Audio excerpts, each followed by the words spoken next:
नमस्कार दोस्तों।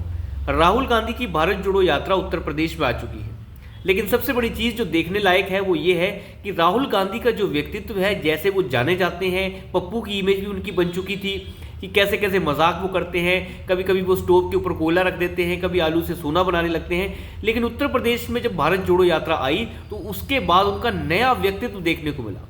एक ऐसा खूंखार डकैत, बिल्कुल ऐसी भाषा वो प्रयोग कर रहे थे जैसी डकैत लोग करते हैं। ऐसी भाषा का प्रयोग हो रहा था जैसे गुंडे लोग करते हैं। वो पत्रकार को कह रहे थे कि तुम्हारा नाम क्या है, नाम बताओ, अपना नाम मुझे बताओ, अपनी जात मुझे बताओ। अच्छा, तो तुम जो हो इस जात के हो, तो इस जात के हो तो तुम मुझे बताओ तुम्हारा मालिक कौन है।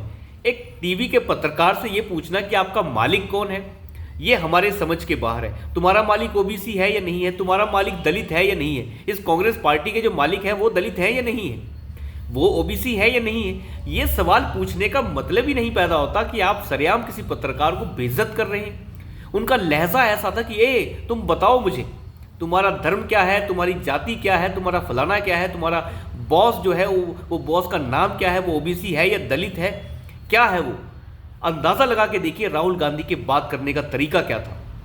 और उस पत्रकार को वहां पे लोग पीट रहे थे और फिर राहुल गांधी स्टेज से कह रहे हैं कि इसे मत पीटिए, इसे मत मारो, यानी आप एक तरीके से लोगों को प्रवोक करने का काम कर रहे थे। अंदाजा लगा के देखिए इस व्यक्ति की भाषा शैली का। राहुल गांधी ने काशी में खड़े होकर यह कह दिया कि काशी के अंदर लोग रात को दारू पीकर रोड के ऊपर लेटते हैं। उन्होंने देखा हजारों युवा रात को जो है दारू पी के सड़कों के ऊपर लेट रहे हैं। अंदाजा लगा के देखिए कि कभी ऐसा होता है कि हजारों जो युवा हैं वो काशी की सड़कों के ऊपर दारू पीकर नीचे लेटते हैं। और ये राहुल गांधी ने देखा।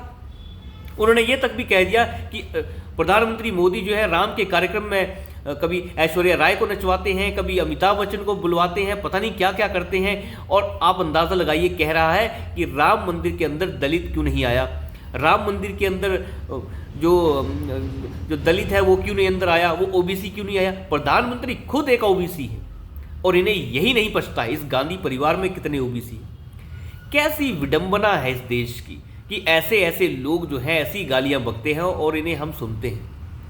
राहुल गांधी का ये व्यक्तित्व बहुत ही खूंखार टाइप का व्यक्तित्व था। ऐसा व्यक्तित्व हमने नहीं देखा।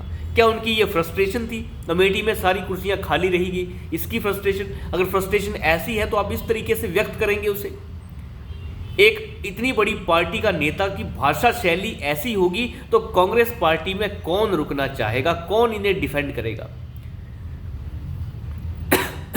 जिसे खुद पता नहीं कि उसके दादा कौन है, दादा कुछ और हैं, दादी कुछ और है, पिताजी कुछ और है, माँ जो है ईसाइन है, एक ईसाइन का बेटा जो है हिंदुत्व का पाठ पढ़ाने लगा रहता है। अजीबो गरीब सी चीज़ें देखने को मिल रही हैं हमें इस भारत में। खैर, ये सब चीज़ें तो चलती ही रहती है, लेकिन राहुल गांधी का अगर ये व्यक्तित्व बदलता नहीं है तो कांग्रेस पार्टी जो है ज़्यादा दिनों तक खड़ी नहीं रह सकती।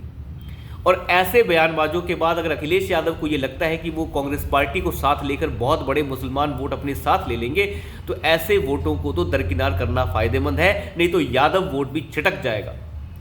अखिलेश यादव को इस चीज़ की समझ आ जानी चाहिए। अगर समझ नहीं आएगी तो सब बर्बाद हो जाएगा। क्योंकि राहुल गांधी जिस तरीके की व्यक्तित्व अपना दिखा रहे हैं, सभी लोग छोड़कर जा रहे हैं। कोई इस कांग्रेस पार्टी में नहीं रुकना चाहता, क्योंकि उन्हें अपना भविष्य खतरे में लग रहा है और अपने बच्चों का भविष्य भी खतरे में लग रहा है। क्योंकि राजनीतिक नेता हमेशा ये चाहते हैं कि उनके बाद उनके बच्चे जो है राजनीति में आए, लेकिन वो राजनीति में तभी आएंगे जब पार्टी रहेगी। कमलनाथ जैसे लोग जो है छोड़ने को तैयार हैं। अंदाजा लगा के देखिए कांग्रेस पार्टी का हाल। मिलिंद देवड़ा छोड़ के जा चुके हैं और राहुल गांधी जो है ऐसी बकवास कर रहे हैं सड़कों पर खड़े होकर। बोलने का तरीका देखिए, लहजा देखिए। तुम अपना नाम बताओ, तुम कौन सी जात के हो, तुम ओबीसी हो या दलित हो। ये राहुल गांधी जरा ये बताएं, जो राजदीप सरदेसाई जिसे तुमने अवार्ड दे दिया वो कौन सी जात का था, वो ओबीसी था या दलित था। ये वही राजदीप सरदेसाई जिसने अभी हलफनामा दिया है कि उसकी कमाई जो है वो 4 करोड़ रुपए सालाना है, यानी 30 लाख रुपए महाना। तो ये जरा राहुल गांधी बताए, जो तुम्हारी दलाली सुबह शाम ये राजदीप सरदेसाई करता रहा, 2019 तक इसकी सैलरी जो है वो 4 करोड़ रुपए सालाना आ रही थी। इस राजदीप सरदेसाई को पुरस्कार देने का काम इस कांग्रेस पार्टी ने किया। बताया ये रवीश कुमार जो सुबह शाम दलाली करता है वो ओबीसी है या दलित है। वो अजीत अंजुम जो सुबह शाम दलाली में लगा रहता है कि वो ओबीसी है या दलित है। देखिए, ओबीसी दलित कार्ड खेल खेल के ये लोगों को बांटना चाहते हैं। कोई पत्रकार ओबीसी है या नहीं है, दलित है या नहीं, उससे हमें क्या लेना देना। कोई अपना काम कर रहा है, वो जैसे मर्जी काम करे। तो अंदाज़ा लगा के देखिए किस तरीके की मानसिकता से देश को बांटने की कोशिश हो रही है कि वोट अब मिल तो रहे नहीं, तो कोई ना कोई तरीका लगा के ऐसी चीज़ें की जाए। देखिए, राजनीति अपनी जगह है, भारतीय जनता पार्टी एक पार्टी है, कांग्रेस एक पार्टी है। आपको राजनीतिक तरीके से लड़ना चाहिए। धांधली भी करते हैं राजनीतिक दल, सब कुछ करते हैं। दंड भेद की राजनीति भी राजनीतिक दल करते हैं, पैसे की लेन देन भी करते हैं, सब कुछ करते हैं, एक दूसरे को फंसाते भी हैं। अच्छी बात है कि आप अच्छे काम कीजिए, आप नहीं फंसेंगे। लेकिन इस तरीके की भाषा शैली और इस तरीके से देश को और काशी को बेइज्जत करने का काम जो राहुल गांधी ने किया, राम मंदिर तक को इन्होंने बेइज्जत कर दिया कि ऐश्वर्या राय को एक नचनिया बता दिया उन्होंने। अमिताभ बच्चन को भी उन्होंने एक तरीके से अपमानित कर दिया। तो मुझे लगता है राहुल गांधी की ये जो सोच है, ये आगे चलकर कांग्रेस का भविष्य जो है बिल्कुल खत्म कर देगी।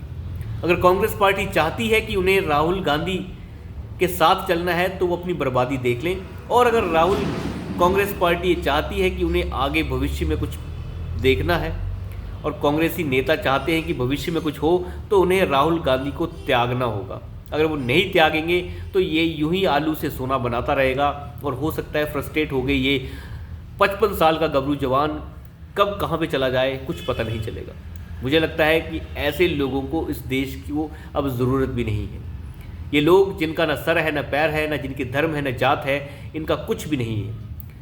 इनके पुरखे कौन थे, इनके माँ कौन है, इनकी बाप कौन था, और बाप के साथ इनका दादा कौन था, इनकी माँ क्या थी, इनका नेहरू से क्या लेना देना, इनका गांधी से कहाँ लेना देना, ये सब के सब जो है मिलावटी चट्टे बट्टे हैं। इनकी ज़रूरत देश को नहीं है। तो अभी के लिए इतना ही। धन्यवाद।